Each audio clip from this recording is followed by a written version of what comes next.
ಮೊದಲಿಗೆ ದರ್ಶನ್ ಕೇಸ್ ವಿಚಾರಕ್ಕೆ ಬರೋಣ. ಚಿತ್ರದುರ್ಗದ ರೇಣುಕಾಸ್ವಾಮಿ ಹತ್ಯೆ ಕೇಸ್ನ A2 ಆರೋಪಿ ನಂಬರ್ 2 ದರ್ಶನ್ ಜಾಮೀನು ನಿರೀಕ್ಷೆಯಲ್ಲಿದ್ರು. ಆದರೆ ಬಿಗ್ ಶಾಕ್ ಎದುರಾಗಿದೆ ದರ್ಶನ್ಗೆ. ಇನ್ನು 1 ವರ್ಷ ಬೇಲ್ಗೆ ಅರ್ಜಿ ಹಾಕಂಗೆ ಇಲ್ಲ. ಕಿಲ್ಲಿಂಗ್ ಸ್ಟಾರ್ಗೆ ಬೇಲ್ ಕೊಡ್ಲಿಲ್ಲ ಸುಪ್ರೀಂ ಕೋರ್ಟ್, ರಿಜೆಕ್ಟ್ ಮಾಡಿಬಿಟ್ರು. ಕೊಲೆ ಸಾರಥಿಗೆ ಪರಪ್ಪನ ಅಗ್ರಹಾರ ಜೈಲೇ ಫಿಕ್ಸು ಇನ್ನು 1 ವರ್ಷಗಳ ಕಾಲ. ಮೇ 15, 2027 ಪರಪ್ಪನ ಅಗ್ರಹಾರವೇ ಫಿಕ್ಸ್. 1 ವರ್ಷದ ಒಳಗಡೆ ವಿಚಾರಣೆ ಮುಗಿಸೋದಕ್ಕೆ ಸೂಚನೆಯನ್ನ ಕೊಡಲಾಗಿದೆ. ಡೇ ಬೈ ಡೇ ವಿಚಾರಣೆಯನ್ನ ನಡೆಸಿ ಅಂತ ಸುಪ್ರೀಂ ಕೋರ್ಟ್ ಹೇಳಿದೆ. 57ನೇ CCH ಕೋರ್ಟ್ಗೆ ಸುಪ್ರೀಂ ಕೋರ್ಟ್ ಈ ರೀತಿಯಾಗಿ ಸೂಚನೆಯನ್ನ ಕೊಟ್ಟಿದೆ.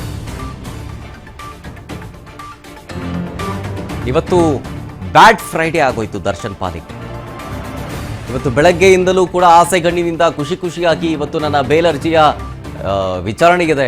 ಮೋಸ್ಟ್ ಪ್ರಾಬ್ಲಿ ನನಗೆ ಬೇಲ್ ಸ್ಯಾಂಕ್ಷನ್ ಆಗುತ್ತೆ. ಹೊರಗಡೆ ಹೋದರೆ ಯಾವ್ಯಾವ ಸಿನಿಮಾಕ್ಕೆ ನಾನು ಸೈನ್ ಮಾಡೋದು ಬಾಕಿ ಉಳ್ಕೊಂಡಿದೆ, ಫ್ಯಾಮಿಲಿ ಜೊತೆ ಯಾವ ರೀತಿ ಸ್ಪೆಂಡ್ ಮಾಡಬೇಕು, ಫ್ರೆಂಡ್ಸ್ ಜೊತೆನ ಯಾವ ರೀತಿ ಸ್ಪೆಂಡ್ ಮಾಡಬೇಕು ಟೈಮ್ನ ಅಂಥೇಳಿ ಥಿಂಕ್ ಮಾಡ್ತಾ ಇದ್ದಂತಹ ದರ್ಶನ್ಗೆ ಸುಪ್ರೀಂ ಕೋರ್ಟ್ ಹೇಳಿದ ಮಾತು ಕೇಳಿ ಒಂದು ಕ್ಷಣ ದಂಗಾಗಿದ್ದಾರೆ. ಪ್ರಕರಣದ ಟ್ರಯಲ್ ಮುಗಿಯೋ ತನಕ ಬೇಲ್ ಅರ್ಜಿಯ ವಿಚಾರಣೆ ಮಾಡಲ್ಲ, ಬೇಲ್ ಇಲ್ಲ ಅಂತ ನೇರಾನೇರವಾಗಿ ಬೇಲ್ ಇಲ್ಲ ಅಂತಂದ್ರು. ಜೊತೆಗೆ 1 ವರ್ಷಗಳ ಕಾಲ ಈ ಕೇಸಿನ ಟ್ರಯಲ್ ಮುಗಿಸಿ ಅಂತಲೂ ಹೇಳಿದೆ. 1 ವರ್ಷದ ಒಳಗಡೆ ಪ್ರಮುಖ ಸಾಕ್ಷ್ಯಗಳ ವಿಚಾರಣೆಯನ್ನ ಮಾಡಿ ಅಂತ ಸುಪ್ರೀಂ ಕೋರ್ಟ್ ಹೇಳಿದೆ. ಸುಮ್ಮನೆ ಅನಗತ್ಯವಾಗಿ ಕಾರಣ ಕೊಟ್ಟು ವಿಚಾರಣೆಯನ್ನ ಯಾವುದೇ ಕಾರಣಕ್ಕೂ ಮುಂದೂಡಬೇಡಿ. 272 ಸಾಕ್ಷಿಗಳಿದೆ. ಇಷ್ಟು ತಿಂಗಳಲ್ಲಿ 10 ಸಾಕ್ಷಿಗಳ ವಿಚಾರಣೆ ಮಾತ್ರ ಆಗಿರೋದು. ಈ ಪ್ರಕರಣ ಸಂಬಂಧ ಆದ್ಯತೆಯ ಮೇರೆಗೆ ಸಾಕ್ಷಿ ವಿಚಾರಣೆಯನ್ನ ಮಾಡಿ. ಪ್ರಮುಖ 60 ಸಾಕ್ಷಿಗಳ ವಿಚಾರಣೆ ಇದೆಯಲ್ಲ ಅದನ್ನ ಫಸ್ಟ್ ಮುಗಿಸಿ. ಸುಪ್ರೀಂ ಕೋರ್ಟ್ನ ದ್ವಿಸದಸ್ಯ ಪೀಠದಿಂದ ಹೀಗೆ ನಿರ್ದೇಶನವನ್ನ ಕೊಡಲಾಗಿದೆ. ಡೇ ಟು ಡೇ ವಿಚಾರಣೆಯನ್ನ ಮಾಡಿ ಅಂತ, ಡೈಲಿ ವಿಚಾರಣೆಯನ್ನ ಮಾಡಿ ಅಂತ. ಆವಾಗ ತ್ವರಿತಗತಿಯಲ್ಲಿ ಒಂದು ಟ್ರಯಲ್ ಮುಗಿಸೋದಕ್ಕೆ ಸಾಧ್ಯ ಆಗುತ್ತೆ. 272 ಸಾಕ್ಷ್ಯಗಳಿರೋದು. ಇಷ್ಟು ದಿನದಲ್ಲಿ ವಿಚಾರಣೆ ಆಗಿರೋದು ಕೇವಲ ಮ್ಯಾಕ್ಸಿಮಮ್ ಒಂದು 10 ಸಾಕ್ಷ್ಯಗಳ ವಿಚಾರಣೆ ಅಷ್ಟೇ. ಇನ್ನುಳಿದಿದ್ದು ಅಂದ್ರೆ ಲೇಟ್ ಆಗ್ಬಿಡುತ್ತೆ. ವಿಚಾರಣೆ ಬೇಗ ಮುಗಿಬೇಕು. ಇನ್ನು ಬೇಲ್ ವಿಚಾರಕ್ಕೆ ಬಂದ್ರೆ ವಿಚಾರಣೆ ಮುಗಿಯೋ ತನಕ ಬೇಲ್ ಇಲ್ಲ. 1 ವರ್ಷದಲ್ಲಿ ವಿಚಾರಣೆ ಮುಗಿಲಿಲ್ಲ ಅಂತಂದ್ರೆ ಆಮೇಲೆ ಅರ್ಜಿಯನ್ನ ಪರಿಶೀಲನೆ ಮಾಡ್ತಾರೆ. ಬಹುತೇಕ ವಿಚಾರಣೆ ಮುಗಿಯದೇ ಇದ್ದರೆ ಆಗ ನೋಡೋಣ. ದರ್ಶನ್ ಆರೋಪ ಮಾಡಿದ್ದು ಜೈಲಲ್ಲಿ ಖೈದಿಗಳಿಂದ ಕಿರುಕುಳ ಆಗ್ತಾ ಇದೆ, ಸೌಲಭ್ಯಗಳಿಲ್ಲ ಅಂತ. ಇದಕ್ಕೆ ಸಂಬಂಧಿಸಿದಂತೆ ವಿವರವಾದ ಪ್ರಮಾಣ ಪತ್ರವನ್ನ ಸಲ್ಲಿಸಿದ್ದಾರೆ. ಜೈಲಿನ ಮ್ಯಾನುವಲ್ ಪ್ರಕಾರ ಸವಲತ್ತೇನಿದೆ ಅದನ್ನು ಕೊಡಿ ಅಂತ ಸುಪ್ರೀಂ ಕೋರ್ಟ್ ಹೇಳ್ತು.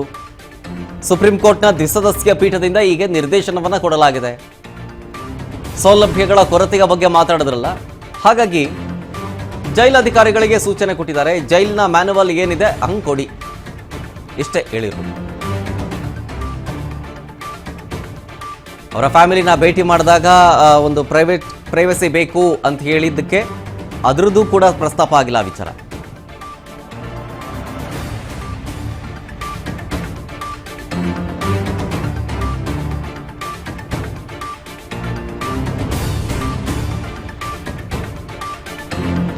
ಐವತ್ತೇಳನೇ CCH ಕೋರ್ಟ್ಗೆ ಸುಪ್ರೀಂ ಕೋರ್ಟ್ ಹೀಗೆ ಸೂಚನೆಯನ್ನ ಕೊಡಲಾಗಿದೆ.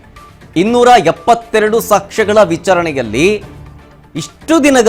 ಇಷ್ಟು ದಿನಗಳಲ್ಲಿ ಕೇವಲ 10 ಮಾತ್ರ ಆಗಿರೋದು. ಸೊ ಹಾಗಾಗಿ ಡೇ ಬೈ ಡೇ ನೀವು ವಿಚಾರಣೆಯನ್ನ ಮಾಡಿ, ಟ್ರಯಲ್ ನಡೆಸಿ. ಅದರಲ್ಲೂ ಪ್ರಮುಖ 60 ಸಾಕ್ಷ್ಯಗಳಿದಾವಲ್ಲ, ಆ ಸಾಕ್ಷ್ಯಗಳ ವಿಚಾರಣೆಯನ್ನ ಮಾಡಿ. ಅದನ್ನ ಆದಷ್ಟು ವಿಚಾರಣೆ ಮಾಡಿ ಮುಗಿಸ್ಬೇಕಾಗಿದೆ ಆ 60 ಸಾಕ್ಷ್ಯಗಳನ್ನು. ಸುಪ್ರೀಂ ಕೋರ್ಟ್ ಆದೇಶಗಳನ್ನ ಕೇಳಿ ದರ್ಶನ್ ಕಂಗಾಲಾಗೋದ್ರು. ನಾನು ಹೇಳಿದ್ನಲ್ಲ, ಆಸೆ ಗಣ್ಣಿನಿಂದ ನೋಡ್ತಾ ಇದ್ರು. ಜಾಮೀನು ಸಿಕ್ಲಿಲ್ಲ, ಚಾಲೆಂಜಿಂಗ್ ಸ್ಟಾರ್ ಮಂಕಾಗ್ಬಿಟ್ಟು. 2027 ಮೇ 15 ಒಳಗಡೆ ವಿಚಾರಣೆ ಮಾಡಿ ಅಂತ ಸೂಚನೆ ಕೊಟ್ಟಿದೆ. ಬೇಲ್ ನಿರೀಕ್ಷೆಯಲ್ಲಿದ್ದ ಕಾಟೇರನಿಗೆ ಸುಪ್ರೀಂ ಕೋರ್ಟ್ ಶಾಕ್ ಕೊಡ್ತಿಂಗೆ. ಬೆಳಗ್ಗೆಯಿಂದ ಪಾಪ ದರ್ಶನ್ ಫುಲ್ ಜೋಶ್ನಲ್ಲಿ ಇದ್ದಿದ್ದು. ಇವತ್ತು ಬೇಲ್ ಸಿಗುತ್ತೆ ನನಗೆ ಅಂತ. ಆದ್ರೆ ಕ್ಯಾನ್ಸಲ್ ಆಗಿದ್ದು ನೋಡಿ, ನಾನು ಇದನ್ನ ನಿರೀಕ್ಷಣೆ ಮಾಡಿರಲಿಲ್ಲ ಅಂತ. ಇನ್ನಷ್ಟು ಡೀಟೇಲ್ಸ್ ಕೊಡ್ತಾರೆ ನಮ್ಮ ಪ್ರತಿನಿಧಿ ಶಿವು, ಡೆಸ್ಕ್ ಇಂದ ನೇರ ಸಂಪರ್ಕದಲ್ಲಿ. ಶಿವು, ಬೆಳಗ್ಗೆಯಿಂದ ಫುಲ್ ಜೋಶಲ್ಲಿ ಇದ್ದಿದ್ದು ದರ್ಶನ್. ಹೊರಗಡೆ ಹೋದಾಗ ಯಾವ್ಯಾವ ಸಿನಿಮಾಗೆ ಸೈನ್ ಮಾಡಬೇಕು, ಫ್ಯಾಮಿಲಿನ ಎಲ್ಲೆಲ್ಲಿ ಕರ್ಕೊಂಡು ಹೋಗಬೇಕು, ಫ್ರೆಂಡ್ಸ್ಗಳನ್ನ ಮೀಟ್ ಮಾಡಬೇಕು ಅಂತೆಲ್ಲ ಕನಸು ಕಟ್ಕೊಂಡಿದ್ದು. ಬ್ಯಾಡ್ ಫ್ರೈಡೇ ಆಗೋಯ್ತು. ಈಗ ಸುಪ್ರೀಂ ಕೋರ್ಟ್ನಲ್ಲಿ ಏನೆಲ್ಲ ವಿಚಾರಣೆಗಳನ್ನು ಪ್ರಸ್ತಾಪ ಮಾಡಲಾಗಿದೆ, ಜೊತೆಗೆ 57ನೇ CCH ಕೋರ್ಟ್ಗೆ ಏನೇನು ಸೂಚನೆ ಕೊಟ್ಟಿದ್ದಾರೆ ಪ್ರಮುಖವಾಗಿ?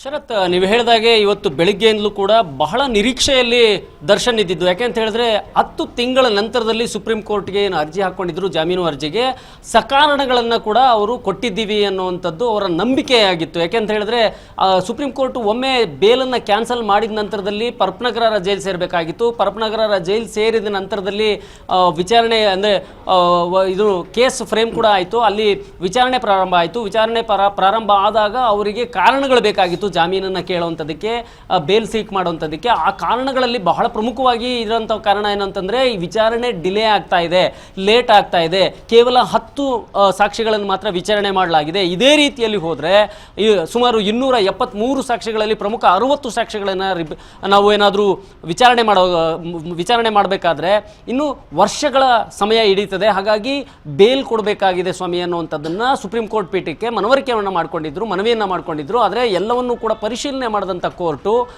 ಅವರಿಗೆ ಗೈಡ್ಲೈನ್ಸ್ ಅನ್ನು ಕೊಟ್ಟಿದೆ. 57ನೇ CCH ನ್ಯಾಯಾಲಯಕ್ಕೆ ಗೈಡ್ಲೈನ್ಸ್ ಕೊಟ್ಟಿದೆ. ಅತ್ಯಂತ ವೇಗವಾಗಿ 1 ವರ್ಷದ ಒಳಗಡೆ ನೀವು 60 ಪ್ರಮುಖವಾದಂಥ ಸಾಕ್ಷ್ಯಗಳನ್ನು ಮಾತ್ರ ವಿಚಾರಣೆ ಮಾಡಿ, ಮತ್ತೆ ವಿಚಾರಗಳನ್ನು ಪದೇ ವಿಚಾರಣೆಗೆ ಕರೆಯುವಂಥದ್ದನ್ನು ಮಾಡಬೇಡಿ, ಡಿಲೇ ಮಾಡಬೇಡಿ ಅಂತ. ರೆಗ್ಯುಲರ್ ಬೆಂಚ್ ಇಲ್ಲ ಅನ್ನುವಂಥದ್ದನ್ನು ಗಮನಕ್ಕೆ ತಂದು ಕೂಡಲೇ ರೆಗ್ಯುಲರ್ ಬೆಂಚ್ 56ನೇ CCH ನ್ಯಾಯಾಲಯಕ್ಕೆ ನ್ಯಾಯಾಧೀಶನ ನೇಮಕ ಮಾಡಿ ಅಂತಲೂ ಕೂಡ ಸೂಚನೆ ಕೊಟ್ಟಿದ್ರು. ಅದರಿಂದ ಈಗ ಅವರು 56ನೇ ನ್ಯಾಯಾಲಯಕ್ಕೆ ನ್ಯಾಯಮೂರ್ತಿಗಳನ್ನು ನೇಮಕ ಮಾಡಬೇಕಾಗುತ್ತೆ. ಅಲ್ಲಿ ಡೇ ಟು ಡೇ ಬೇಸಿಸ್ನಲ್ಲಿ ವಿಚಾರಣೆ ನಡೀತದೆ.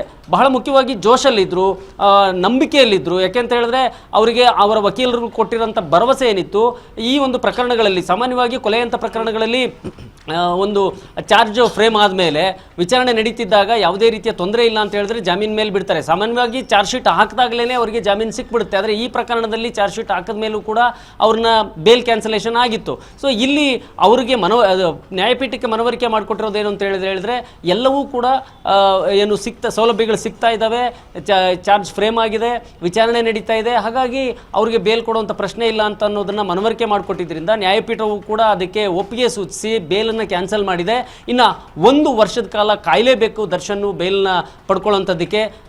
ಆಗೊಂದು ವೇಳೆ ಏನಾದರೂ ಈ ಒಂದು 6 ತಿಂಗಳಲ್ಲಿ ಏನಾದರೂ ಡಿಲೇ ಆಗ್ತಾ ಇದೆ, ಮತ್ತೆ ಒಂದು 10 ರಿಂದ 15 ಸಾಕ್ಷಿಗಳನ್ನು ಮಾತ್ರ ವಿಚಾರಣೆಗೆ ಒಳಪಡಿಸಲಾಗಿದೆ ಅನ್ನುವಂಥದ್ದು ಏನಾದರೂ ಆದರೆ ಆಗ ಮತ್ತೊಮ್ಮೆ ಸುಪ್ರೀಂ ಕೋರ್ಟ್ ಕದವನ್ನು ತಟ್ಟುವಂಥ ಸಾಧ್ಯತೆಗಳು ಕೂಡ ಇರ್ತವೆ.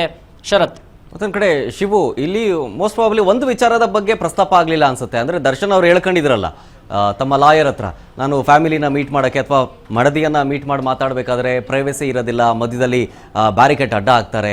ಸೊ ಹಾಗಾಗಿ ಇದಕ್ಕೇನಾದರೂ ಅನುವು ಮಾಡಿಕೊಡೋ ವಿಚಾರಕ್ಕೆ ಸಂಬಂಧಪಟ್ಟಂತೆ ಲಾಯರ್ ಹತ್ರ ಮಾತಾಡಿದ್ರು. ಈ ವಿಚಾರ ಏನು ಚರ್ಚೆ ಆಗಲಿಲ್ವಾ ಕೋರ್ಟಲ್ಲಿ? ಇದ್ರ ಬಗ್ಗೆ ಏನು ಹೇಳಿಲ್ವಾ?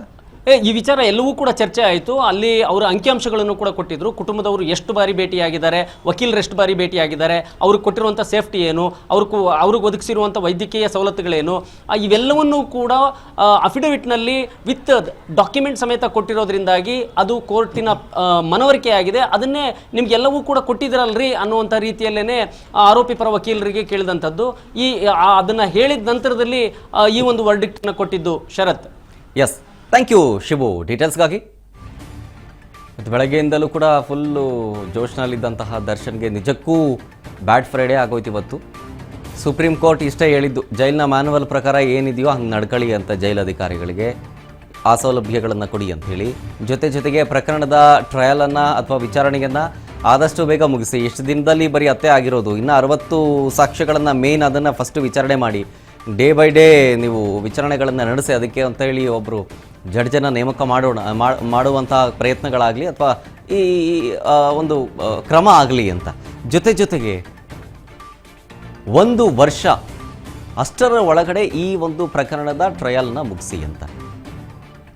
ಸೊ ವಿಚಾರಣೆ ಮುಗಿಲಿಲ್ಲ ಅಂದರೆ, 1 ವರ್ಷದ ಒಳಗಡೆ ಮುಗಿಲಿಲ್ಲ ಅಂದರೆ ಏನಪ್ಪ ಮಾಡೋದು ಅಂತಂದರೆ, ಆವಾಗ ಬೇಲ್ ಕೊಡೋ ವಿಚಾರಕ್ಕೆ ಸಂಬಂಧಪಟ್ಟಂತೆ ಪರಿಶೀಲನೆ ಮಾಡ್ತೀವಿ ಅಂತ ಸುಪ್ರೀಂ ಕೋರ್ಟ್ ಹೇಳಿದೆ. ಸೊ ಅಲ್ಲಿಗೆ ಪ್ರಕರಣದ ಟ್ರಯಲ್ ಮುಗಿಯೋ ತನಕ ದರ್ಶನ್ಗೆ ಬೇಲ್ ಅಪ್ಲೈ ಮಾಡಂಗೂ ಇಲ್ಲ ಸುಪ್ರೀಂ ಕೋರ್ಟ್ನಲ್ಲಿ. ಕೆಳ ಹಂತದ ನ್ಯಾಯಾಲಯದಲ್ಲಿ ಮತ್ತೊಮ್ಮೆ ಪ್ರಯತ್ನ ಪಡಬಹುದು. ನೋಡೋಣ, ಅದು ನೆಕ್ಸ್ಟ್ ಪ್ರೊಸೀಜರ್. ಆ ಪ್ರೊಸೀಜರ್ ಬಗ್ಗೆ ನಾನು ಮಾಹಿತಿ ಕೇಳ್ತೀನಿ ಎಕ್ಸ್ಪರ್ಟ್ಸ್ಗಳಿಂದ.